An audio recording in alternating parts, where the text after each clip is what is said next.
mantan Direktur Penindakan dan Penyidikan Bea Cukai, Rizal, telah selesai menjalani pemeriksaan di Gedung Merah Putih KPK, Jakarta pada Jumat 6 Februari dini hari. Ia ditetapkan sebagai tersangka dalam kasus suap jalur impor di Bea Cukai.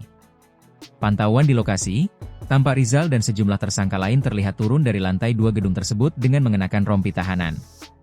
Saat akan digiring ke mobil tahanan, Rizal ditanya wartawan terkait statusnya sebagai tersangka. Namun, sepanjang pertanyaan itu Rizal bungkam tak menjawab satupun pertanyaan wartawan. KPK menaikkan perkara ini ke tahap penyidikan serta menetapkan 6 orang sebagai tersangka, kata PLT Deputi Penindakan dan Eksekusi KPK, Asep Guntur Rahayu, dalam konferensi pers di kantornya, Kamis 5 Februari. Dalam kasus ini, KPK telah menahan 5 tersangka lainnya, yakni 1. Sisprian Subiaksono selaku Kepala Subdirektorat Intelijen Penindakan dan Penyidikan Direktorat Jenderal Bea dan Cukai. 2. Orlando Hamonangan selaku Kepala Seksi Intelijen Direktorat Jenderal Bea dan Cukai. 3. John Field selaku pemilik PT Blue Air. 4. Andri selaku Ketua Tim Dokumen Importasi PT Blue Air, dan 5. Dedi Kurniawan selaku Manajer Operasional PT Blue Air.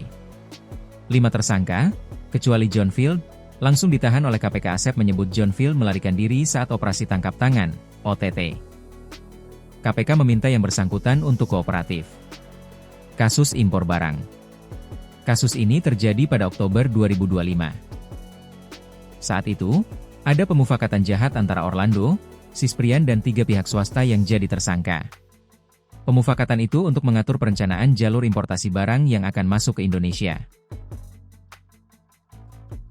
Asep menyebut, berdasarkan Peraturan Menteri Keuangan, telah ditetapkan 2 kategori jalur dalam pelayanan dan pengawasan barang-barang impor untuk menentukan tingkat pemeriksaan sebelum dikeluarkan dari kawasan kepabean, yakni jalur hijau yang merupakan jalur pengeluaran barang impor tanpa pemeriksaan fisik barang dan jalur merah dengan pemeriksaan fisik barang. Seorang pegawai di Ditjen Bea Cukai bernama Vilar kemudian mendapatkan perintah dari Orlando untuk menyesuaikan parameter jalur merah dan menindaklanjutinya dengan menyusun rule set pada angka 70%. Kemudian data rule set tersebut dikirimkan oleh Direktorat Penindakan Penyidikan ke Direktorat Informasi Kepabeanan Cukai, IKC, untuk dimasukkan parameternya ke mesin targeting, alat pemindai mesin pemeriksa barang, kata Asep. Dengan pengkondisian tersebut, barang-barang yang dibawa oleh PT Blue Air diduga tidak melalui pemeriksaan fisik.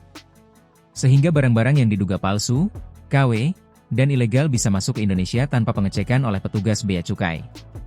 Setelah terjadi pengkondisian jalur merah tersebut, terjadi beberapa kali pertemuan dan penyerahan uang dari pihak PT BR, Blue Air, kepada oknum di DJBC dalam periode Desember 2025 sampai dengan Februari 2026 di sejumlah lokasi, kata Asep. Bahwa penerimaan uang ini juga dilakukan secara rutin setiap bulan sebagai jatah bagi para oknum di DJBC, sambungnya. KPK belum membeberkan berapa uang yang mengalir ke masing-masing tersangka. Namun, dalam OTT kemarin, sejumlah uang dan barang termasuk emas senilai 40,5 miliar rupiah diamankan.